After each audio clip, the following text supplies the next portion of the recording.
আসসালামু আলাইকুম, সবাইকে স্বাগত জানাচ্ছি হিসাব বিজ্ঞানের টাইপ ভিত্তিক বহু নির্বাচনী ক্লাসে। আমরা আজকের এই ক্লাসটিতে আলোচনা করব আমাদের হিসাব বিজ্ঞান বইয়ের ১০ম অধ্যায় আর্থিক বিবরণী নামে যে অধ্যায়টি রয়েছে সেই অধ্যায়ের টাইপ 4 এর বেশ কিছু বহু নির্বাচনী প্রশ্ন।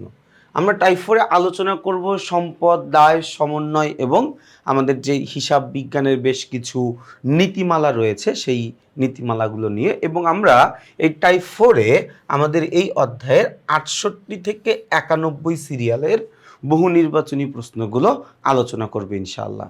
তো আমরা কথা না বাড়িয়ে একদম প্রথম প্রশ্নে চলে যাই। বলা রয়েছে, কোন দফায় সমন্বয় করতে সমাপনী দাখিলার প্রয়োজন হয় বা সমন্বয় দাখিলা প্রদান করা হয়? দেখো, কোন দফায় সমন্বয় করতে সমন্বয় দাখিলা প্রদান করা হয়। দেখো, ব্যাংক জমার সুদ, এটা কিন্তু আমরা ডিরেক্ট অন্যান্য আয়ের মধ্যে লিখে দিতে পারি, তাই না? এটার মধ্যে কোনো যোগ বিয়োগ করার কোনো ঝামেলা নাই। ইজারা ভাড়া, এটা আমরা ডিরেক্ট কি করতে পারি? সম্পত্তির মধ্যে লিখে দিতে পারি, কোনো যোগ বিয়োগ করার কোনো ঝামেলা নাই। অফিস খরচ, এটা আমরা ডিরেক্ট পরিচালন ব্যয়ের মধ্যে লিখে দিতে পারি, কোনো যোগ বিয়োগ করার কোনো ঝামেলা কিন্তু নাই। কিন্তু অগ্রিম বেতন, এটাই কিন্তু আমাদের জন্য একটা সমন্বয়। এটা কি করতে হয়? বেতন থেকে বাদ দিতে হয়, তারপরে এই টাকাটা গিয়ে অগ্রিম যতটুকু অংশ রয়েছে সেই অংশটুকু আমাদেরকে আর্থিক অবস্থার বিবরণীর চলতি সম্পত্তির পাশে লিখতে হয়, তাই না? তাহলে এই চারটা লেনদেনের মধ্যে সমন্বয় দাখিলার প্রয়োজন পড়বে ক নাম্বারটায়, সেটা হচ্ছে অগ্রিম বেতন। আচ্ছা, এরপরে বলা রয়েছে আমাদের ৬৯ নাম্বার প্রশ্নে, সেটা বলেছে যে রক্ষণশীলতার নীতি অনুযায়ী কোন আয়কে আয় বিবরণীতে দেখানো হয়? সেটা হচ্ছে নিশ্চিত আয়। তোমরা একটা জিনিস খেয়াল করে দেখবা, আমরা যখন বিশদ আয় বিবরণী প্রস্তুত করি তখন কিন্তু আমরা বকেয়া আয়গুলোকে যোগ করি, যে কারণ ওই আয়টা আমার নিশ্চিত ঘটে গেছে। বাট অগ্রিম আয়, আমি ভবিষ্যতে টাকা পাবো, ভবিষ্যতে আয় হইতে পারে, ভবিষ্যতে টাকাটা আমি পাইতে পারি, এই ধরনের লেনদেনগুলোকে কিন্তু আমরা অন্তর্ভুক্ত করি না। রক্ষণশীলতার নীতি বা এই প্রোটেক্টিভের যেই রুলসটা আছে, এই প্রিন্সিপালটা কি করে? আমার প্রতিষ্ঠানটাকে সবসময় একটা সেফ জোনে রাখতে চায়। এজন্য ভবিষ্যতে পাইতে পারি সম্ভাব্য কোনো একটা আয়, বা যেই আয়টা এখনো আমার জন্য নিশ্চিত না, এই ধরনের কোনো লেনদেনকে রক্ষণশীলতার নীতি সমর্থন করে না। রক্ষণশীলতার নীতি বলে যে ভাই, আমি যতটুকু পাইছি ততটুকুই আমার, যা কিছু আমি এখনো পাই নাই সেই জিনিসটা এখনো আমার হয় নাই। বোঝা গেছে কথা? এরপরে দেখো, সুনাম কোন ধরনের সম্পদ? সুনাম হচ্ছে মূলত অস্পর্শনীয় অস্পর্শনীয় অস্পর্শনীয় স্থায়ী সম্পদ। অস্পর্শনীয় স্থায়ী সম্পদ, যেহেতু অস্পর্শনীয় স্থায়ী সম্পদ আমাদের অপশনে নাই, সেই জন্য আমরা স্থায়ী সম্পদ এটাই উত্তরে দাগাবো। স্থায়ী সম্পদ এটাইকে আমরা উত্তরে দাগাবো। এরপরে দেখো, আমাদের ৭১ নম্বর প্রশ্নে কি বলা আছে? বলা আছে, হিসাব বিজ্ঞানের কোন নীতি অনুসারে সমাপনী মজুত পণ্যের ক্রয় মূল্য ও বাজার মূল্যের মধ্যে ছোটটি দেখানো হয়? ভাইয়া, হিসাব বিজ্ঞানের কোন নীতি অনুযায়ী সমাপনী মজুত পণ্যের ক্রয় মূল্য এবং বাজার মূল্যের মধ্যে যেটা কম আমরা সেটা দেখাই? সেটা হচ্ছে কি? রক্ষণশীলতার নীতি অনুযায়ী আমরা সমাপনী মজুত পণ্যের মধ্যে যেই দামটা কম আমরা ওই দামটা আমাদের হিসাবের বইতে অন্তর্ভুক্ত করি। ৭২ নম্বর প্রশ্নে বলেছে, কোন নীতিতে ব্যবসায়ের মালিককে ব্যবসা প্রতিষ্ঠান থেকে আলাদা হিসাবে বিবেচনা করা হয়? সেটা হচ্ছে ব্যবসায়িক সত্তার নীতি। ব্যবসায়িক সত্তার নীতিতে আলোচনা করা হয়, বা ব্যবসা সত্তার নীতির মূল কথা হচ্ছে আমার ব্যবসায়ের মালিক এবং ব্যবসা প্রতিষ্ঠান দুইজন আলাদা আলাদা দুইটা পক্ষ। আমরা এই দুইটা পক্ষকে কখনো একত্রিত করি না, এবং একত্রিত করি না বলেই মালিক যেই টাকা ব্যবসায়ে মূলধন হিসাবে প্রদান করে ওই টাকার উপরে আমরা মালিককে মূলধনের সুদ প্রদান করি।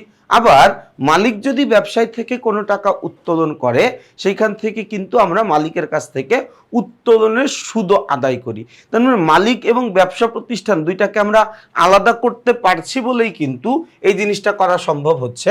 এবং এই যে মালিক ও ব্যবসা প্রতিষ্ঠানকে আমরা আলাদা করে বিবেচনা করছি, সেটা আমরা করি হচ্ছে ব্যবসায়িক সত্তার নীতি অনুযায়ী। আচ্ছা, ৭৩ নম্বর প্রশ্নটা আমরা দেখব। বলা আছে, নিচের কোনটি চলতি দায়? দেখো, ব্যাংক ঋণ এটা আমাদের জন্য একটা দীর্ঘমেয়াদী দায়। এই ব্যাংক ঋণ এটা আমাদের জন্য কি একটা দীর্ঘমেয়াদী দায়। বন্ধকি ঋণ এটাও কি আমাদের জন্য একটা দীর্ঘমেয়াদী দায়। তারপরে হচ্ছে অনুত্তীর্ণ বীমা সেলামি, অনুত্তীর্ণ বীমা সেলামি এটা আমার জন্য একটা সম্পদ, চলতি সম্পত্তি। আমি বীমার টাকা অগ্রিম দিছিলাম, সেটা অনুপার্জিত আয়। দেখো আয় এটা তো আমার জন্য আয়, কিন্তু অনুপার্জিত অর্থাৎ যেই আয়টা এখন আমার উপার্জিত হয় নাই, এটাকে আমরা আরেক কথায় বলতে পারি অগ্রিম আয়। আয়ের অগ্রিম আমাদের জন্য দায় এবং এই দায়টাকেই আমরা বলি হচ্ছে চলতি দায়। এই জন্য ৭৩ নম্বর প্রশ্নের উত্তর হবে গ, অনুপার্জিত আয়। ৭৪ নম্বর প্রশ্নে চলে যাব, নিচের কোনটি তরল সম্পদ? তরল সম্পদ হচ্ছে নগদ টাকা। সবসময় মনে রাখবা নগদ টাকার আরেক নাম হচ্ছে তরল সম্পদ বা লিকুইড অ্যাসেট যেটাকে আমরা বলি। এরপরে নিচে একটা প্রশ্নে বলেছে ৭৫ নম্বর প্রশ্নে, নিচের কোনটি দ্রুত নগদ অর্থে রূপান্তর করা যায় না? যায় না বলছে, অর্থাৎ আমি নিচে যতগুলো অপশন আছে এই অপশনগুলোর মধ্যে কোনটাকে খুব তাড়াতাড়ি নগদ টাকায় রূপান্তর করতে পারবো না। দেখো ব্যাংক জমা, ব্যাংকের টাকা তো এক অর্থে আমার কাছে নগদ অবস্থাতেই আছে। আমি ব্যাংকে যাব, চেক লিখে দিব, আমাকে টাকা দিয়ে দিবে, বা আমি এটিএম বুথে যাব, কার্ডটা একটা ঘষা দিব, আমার টাকা আমার কাছে চলে আসবে। তার মানে এটাকে নগদ টাকায় রূপান্তর করা সবচাইতে সহজ। দেনাদার বা প্রাপ্য বিল, আমি যার কাছে টাকা পাই তার কাছ থেকে আমি টাকা যে কোনো সময় নিয়ে নিতে পারতেছি। কিন্তু মজুদ পণ্য এইটাকে নগদ অর্থে রূপান্তর করাটা তুলনামূলক একটু সময় সাপেক্ষ ব্যাপার বাকি অপশনগুলোর তুলনায় মজুদ পণ্যটা নগদ অর্থে রূপান্তর করতে তুলনামূলক সময় বেশি লাগে। এই জন্য নিচের কোনটি দ্রুত নগদ অর্থে রূপান্তর করা যায় না, এটার উত্তর হিসাবে আমরা নিয়ে নিব মজুদ পণ্য। এই উত্তর হিসাবে আমরা নিয়ে নিব কি মজুদ পণ্য। এরপর ৭৫-এর পরে আমরা চলে যাব প্রশ্ন নাম্বার ৭৬। ৭৬ নাম্বার প্রশ্নে বলেছে প্রাপ্য বিল আর্থিক অবস্থার বিবরণীর কোন অংশে থাকে? ভাইয়া মনে রাখবা এই প্রাপ্য শব্দটাই একটা সম্পত্তিবাচক শব্দ। প্রাপ্য শব্দটাই কি একটা সম্পত্তিবাচক শব্দ এবং এইটা লিপিবদ্ধ করতে হবে আমার আর্থিক অবস্থার বিবরণীর সম্পত্তির মধ্যে চলতি সম্পত্তির পাশে। আমাদের সম্পত্তি হচ্ছে দুই প্রকার, একটা হচ্ছে চলতি সম্পত্তি আর একটা হচ্ছে স্থায়ী সম্পত্তি। চলতি সম্পত্তি হচ্ছে যেই সকল সম্পত্তির উপযোগিতা বা কার্যকারিতা আমার ব্যবসায়ে ১ বছরের কম সময়ের জন্য থাকবে, সেটাকে আমরা বলবো চলতি সম্পত্তি। বোঝা গেছে কথাটা? ৭৭ নম্বর প্রশ্নের সমাপনী মজুদ পণ্য মূল্যায়নে নিচের কোন নীতিটি অনুসরণ করা হয় রক্ষণশীলতার নীতি। রক্ষণশীলতার নীতি অনুযায়ী আমরা সমাপনী মজুদ পণ্যটা ক্যালকুলেশন করে থাকি, তাই না? আচ্ছা, ৭৭-এর পরে আর কোনো প্রশ্ন এই পাশে নাই, আমরা চলে যাব প্রশ্ন নাম্বার ৭৮। আচ্ছা দেখো ৭৮ নম্বর প্রশ্নে কি বলা আছে ভাইয়া? বলা আছে কোন নীতি অনুযায়ী স্থায়ী সম্পদের অবচয় লিপিবদ্ধ করা হয়? কোন নীতি অনুযায়ী আমরা স্থায়ী সম্পত্তির অবচয় হিসাবভুক্ত করি চলমান প্রতিষ্ঠান ধারণার নীতি অনুযায়ী। কোন নীতি অনুযায়ী? চলমান প্রতিষ্ঠান ধারণার নীতি অনুযায়ী। এরপরে দেখো কি বলা আছে কোনটি অলিক সম্পদ? অলিক সম্পদের আরেক নাম হচ্ছে ভুয়া সম্পদ। অলিক সম্পদের আরেক নাম কি? অলিক সম্পদের আরেক নাম হচ্ছে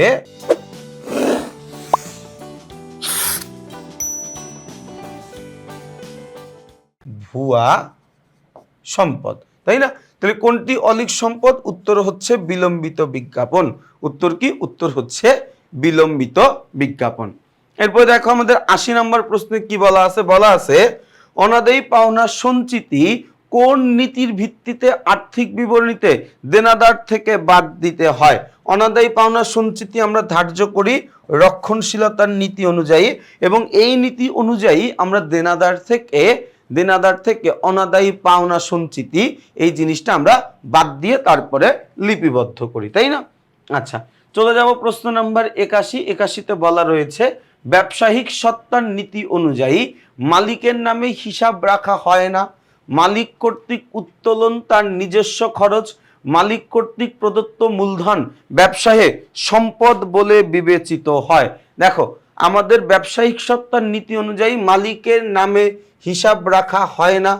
ব্যবসায়িক সত্তার নীতি অনুযায়ী মালিক কর্তৃক উত্তোলন তার নিজস্ব একটা খরচ। মালিক কর্তৃক প্রদত্ত মূলধন ব্যবসায়ের জন্য সম্পদ বলে বিবেচিত হয় না।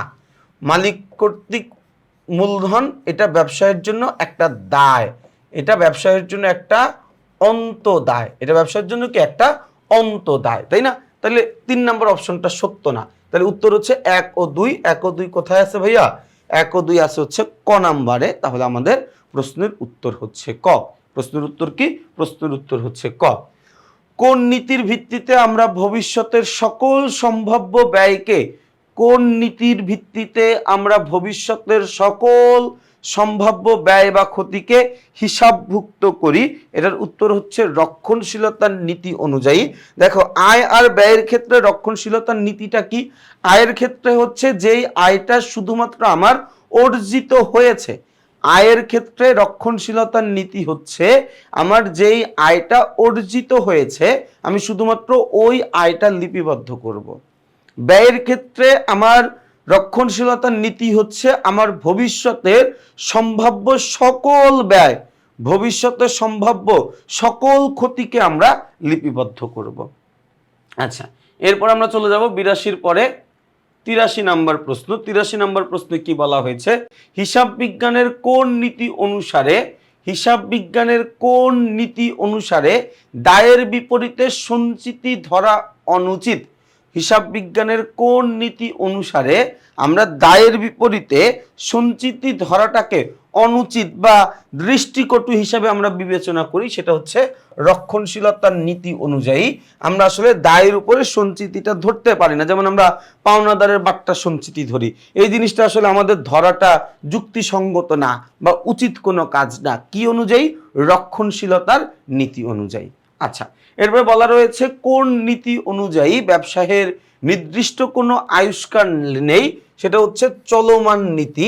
চলমান প্রতিষ্ঠার ধারণার নীতিতে মনে করা হয় আমার প্রতিষ্ঠানটি অনন্তকাল পর্যন্ত চলতে থাকবে, এটাকে আমি কোনো টাইম ফ্রেমের মধ্যে আটকাইতে পারবো না, এটাকে আমি এটা চলতে থাকবে, এটা চলতেই আছে। এই যে অনন্ত জীবনকাল, এটাকে আমরা ছোট ছোট সেগমেন্টে ভাগ করে দিচ্ছি, ওইটাকে গিয়ে আমরা বলতেছি হচ্ছে আমাদের হিসাবকালের নীতি বা হিসাবকাল ধারণার নীতি। বাট এই যে আমার প্রতিষ্ঠানটা অনির্দিষ্ট কাল পর্যন্ত চলতে থাকবে, এটাকে আমরা বলি হচ্ছে কি চলমান প্রতিষ্ঠার ধারণার নীতি। আচ্ছা, এরপরে দেখো কি বলা আছে আমাদের 85 নম্বর প্রশ্নে। কোন নীতি অনুযায়ী মালিক কর্তৃক প্রদত্ত মূলধন ব্যবসায়ের একটি দায়? ভাইয়া, কোন নীতি অনুযায়ী মালিক কর্তৃক প্রদত্ত মূলধন ব্যবসায়ের জন্য দায়? সেটা হচ্ছে ব্যবসায়িক সত্তার নীতি। তার কারণ ব্যবসায়িক সত্তার নীতিতে মনে করা হয় মালিক এবং ব্যবসা প্রতিষ্ঠান দুইটা আলাদা আলাদা দুইটা পক্ষ। মালিক এবং ব্যবসা প্রতিষ্ঠান দুইটাই কি আলাদা আলাদা দুইটা পক্ষ। এই কারণে মালিক ব্যবসায়ে মূলধন দিলে এটাকে আমরা আমার ব্যবসায়ের অন্তদায় হিসেবে বিবেচনা করি। আচ্ছা, এরপরে আমরা চলে যেতে পারি আমাদের প্রশ্ন নাম্বার 76-এ। 76 নম্বর প্রশ্নে কি বলা রয়েছে? বলা রয়েছে কোন নীতি অনুযায়ী মুনাফা কম দেখাতে হবে? এই কোন নীতি অনুযায়ী আমরা আসলে আমাদের প্রতিষ্ঠানের মুনাফাটা কম দেখানোর চেষ্টা করি? সেটা হচ্ছে রক্ষণশীলতার নীতি অনুযায়ী। দুতরফা দাখিলা পদ্ধতি কোন নীতির উপর ভিত্তি করে তৈরি করা হয়? এই আমরা যে দুতরফা দাখিলা পদ্ধতি করি, এই দুতরফা দাখিলা পদ্ধতি মূলত কোন নীতির উপর ভিত্তি করে তৈরি করা হয়? দুতরফা দাখিলা পদ্ধতি ডাবল এন্ট্রি সিস্টেমে বলা হয় প্রতিটা লেনদেনের কমপক্ষে 2টি পক্ষ থাকবে। এই যে প্রতিটি লেনদেনের 2টি পক্ষ থাকবে, এটা আসলে রিপ্রেজেন্ট করে দ্বৈত সত্তার নীতিকে। কোন নীতিকে? দ্বৈত সত্তার নীতিকে আসলে এই জিনিসটা রিপ্রেজেন্ট করে, তাই না? আচ্ছা, এরপর বলা হচ্ছে কোনটি আর্থিক বিবরণীতে অন্তর্ভুক্ত হয় না? সম্ভাব্য আয়, এইটা আসলে আমাদের আর্থিক বিবরণীতে অন্তর্ভুক্ত হয় না রক্ষণশীলতার নীতি অনুযায়ী। ভবিষ্যতে একটা আয় ঘটতে পারে, ঘটে তো নাই, ঘটবে, তারপরে এইটাকে আমি আয় হিসাবে বিবেচনা করতে পারবো। তাহলে উত্তর কি? উত্তর হচ্ছে ঘ। চলে যাব প্রশ্ন নাম্বার 89। 89 নম্বর প্রশ্নে কি বলা আছে আমরা দেখি। 89 নম্বর প্রশ্নে বলেছে যে নীতি অনুযায়ী স্থায়ী সম্পত্তি ক্রয় করা হয়েছিল সেই মূল্যকেই প্রতি বছর আর্থিক বিবরণীতে দেখানো হয়, এটা আসলে ক্রয় মূল্যের নীতি। দেখো আমি যদি আর্থিক মানে একটা সম্পত্তি আমি যদি 10,000 টাকা দিয়ে ক্রয় করি, ওই সম্পত্তিটাকে আমরা প্রতি বছর আর্থিক বিবরণীতে এই 10,000 টাকা করেই দেখাই, এই 10,000 টাকা করেই দেখাই, তাই না? তাহলে এটা কোন নীতি? এটা হচ্ছে কি ক্রয় মূল্যের নীতি। কোন নীতি ভাইয়া? এটা হচ্ছে ক্রয় মূল্যের নীতি অনুযায়ী প্রতি বছর স্থায়ী সম্পত্তির ক্রয় মূল্যকে আর্থিক বিবরণীতে লিপিবদ্ধ করা হয়। আচ্ছা, এবার বলছে আর্থিক বিবরণীতে কোনটি সমন্বয় করলে নিট মুনাফা বৃদ্ধি পাবে? দেখো সমাপনী মজুত পণ্য এটা কিন্তু আমার মোট মুনাফাকে বৃদ্ধি করাইতে সহযোগিতা করে এবং মোট মুনাফা বাড়লে আমার নিট মুনাফা বাড়ে, নিট মুনাফা বাড়লে আমাদের আর্থিক বিবরণীতেও সম্পত্তির পরিমাণ বা মালিকানা সত্ত্বের পরিমাণটা বেশি দেখানো হয় আর কি। তাইলে এই যে সমাপনী মজুত পণ্যটা আমরা কিভাবে এটার কাজটা কি? আমরা যখন বিক্রিত পণ্যের ব্যয় বের করি, বিক্রিত পণ্যের ব্যয়ের যেই টাকাটা বিক্রয়যোগ্য পণ্যের যেই ব্যয়টা বের করি, প্রারম্ভিক মজুত পণ্য যোগ নিট ক্রয় যোগ সকল প্রকার প্রত্যক্ষ খরচ, এই তিনটা জিনিস যোগ করার পরে আমার বিক্রয়যোগ্য পণ্য বের হয়। ওই বিক্রয়যোগ্য পণ্য থেকে আমি সমাপনী মজুত পণ্যটা বাদ দিয়ে বিক্রয়যোগ্য পণ্যটাকে কম দেখাই। এই বিক্রয়যোগ্য পণ্যর ব্যয়টাকে কম দেখানোর ফলে আমার মোট মুনাফার পরিমাণ বৃদ্ধি পায় এবং মোট মুনাফার পরিমাণ বৃদ্ধি পাইলে দিন শেষে কিন্তু আমার নিট মুনাফার পরিমাণটাও বৃদ্ধি পায়। এরপরে দেখো ভাই আমাদের টাইপ 4 এর শেষ এমসিকিউ 91 নম্বর প্রশ্নে বলেছে সমাপনী মজুত পণ্য মূল্যায়নে হিসাব বিজ্ঞানের কোন নীতি প্রয়োগ করা হয়? প্রয়োগ করা হয় হচ্ছে রক্ষণশীলতার নীতি এবং রক্ষণশীলতার নীতি অনুযায়ী সমাপনী মজুত পণ্যের ক্রয় মূল্য এবং বাজার মূল্যের মধ্যে যেই দামটা কম আমাদের কি করা হয়? ওই দামটাই লিপিবদ্ধ করা হয়। তাহলে ভাই আমরা কিন্তু খুব চমৎকারভাবে আমাদের টাইপ 4 এর যতগুলো বহু নির্বাচনী প্রশ্ন ছিল আমরা সবগুলো পর্যায়ক্রমে আলোচনা করে ফেলেছি। ইনশাল্লাহ আমরা আগামী ক্লাসে টাইপ 5 থেকে আলোচনা শুরু করব এবং টাইপ 5 এর পর্বটি দেখার আমন্ত্রণ জানিয়ে আমরা আমাদের আজকের এই ক্লাসটি এখানেই শেষ করছি। সবাই ভালো থাকবা, সুস্থ থাকবা, আমার জন্য বেশি বেশি করে দোয়া করবা। আসসালামু আলাইকুম।